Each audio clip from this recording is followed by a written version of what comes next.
1 नवंबर 1947 को गिलगित बल्तिस्तान के अवाम ने अपने जोरे बाजू पर डोगरों से आज़ादी हासिल करके गैर मशरूत तौर पर पाकिस्तान से इल्हाक किया था। गिलगित बल्तिस्तान के अवाम हर साल 1 नवंबर को जश्न आज़ादी मनाते हैं।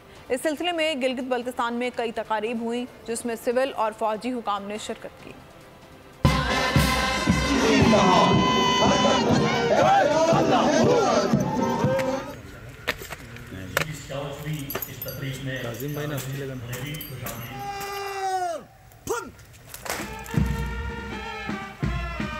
जिन्होंने जोश और खरोश के साथ इस शानदार परेड में हिस्सा लिया।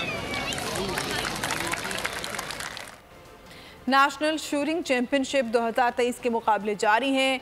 जहलम और पबी फायरिंग रेंजेस पर 100 से ज़्यादा शूटर्स अपनी सलाहियतों के जौहर दिखा रहे हैं।